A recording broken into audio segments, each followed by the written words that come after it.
श्री अष्टलक्ष्मी स्तोत्रम् सुमनस वंदित सुंदरी माधवी चंद्र सहोदरी हेममये मुनिगण वंदित मोक्ष प्रदायिनी मंजुळ भाषिणी वेदनुते पंकजवासिनी देवसुपूजित सद्गुणवर्षिणी शांतियुते जय जय हे मधुसूदन कामिनी आदिलक्ष्मी सदा पालय माम्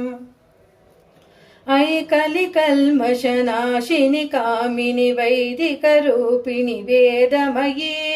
क्षीरसमुद्भव मङ्गलरूपिणि मन्त्रनिवासिनि मन्त्रनुते मङ्गलदायिनि अम्बुजवासिनि देवगणाश्रितपादयुते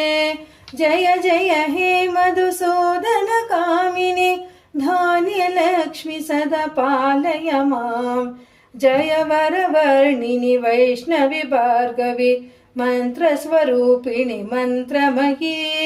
सुरगणपूजित शीघ्रफलप्रद ज्ञानविकासिनि शास्त्रनुते भवभयहारिणि पापविमोचिनि साधुजनाश्रितपादयुते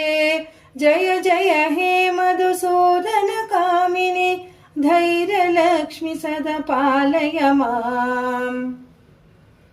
जय जय दुर्गतिनाशिनि कामिनि सर्वफलप्रद शास्त्रमयी रथगजतुरगपदादि समावृत परिजन मण्डित लोकसुते हरिहर ब्रह्म सुपूजित सेवित तापनिवारिणि पादयुते जय जय हे मधुसूदन कामिनि गजलक्ष्मी सदा पालय माम् ऐ खगवाहिनि मोहिनि चक्रिणि रागविवर्धिनि ज्ञानमयी गुणगणवारिधि लोकहितैषिणि सर्वसप्तभूषित गाननुते सकल सुरासुर देव मुनीश्वर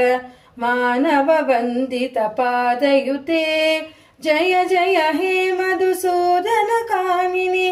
संतान लक्ष्मी सदा पालय माम् जय कमलासिनि सद्गुणदायिनि ज्ञानविकासिनि ज्ञानमयी अनुदिनमर्चित कुङ्कुमधूसुर पूषित वासित वाद्यनुते कनकधरास्तुति वैभव वन्दित शङ्कर देशिक मान्यपदे जय जय हे मधुसूदन कामिनि विजयलक्ष्मी सदा पालय माम् प्रणत सुरेश्वरि भारति भार्गवि शोक विनाशिनि रत्नमयी मणिमय भूषित कर्ण विभूषण शान्ति समावृत हास्यमुखे नवनिधिदायिनि कलिमलहारिणि कामित फलप्रद हस्तयुते जय जय हे मधुसूदन कामिनि विद्यालक्ष्मी सदा पालय माम् धिमि धिमि दिन्दिमि दिन्दिमि दिन्दिमि दुन्दुभिनाद सम्पूर्णमयी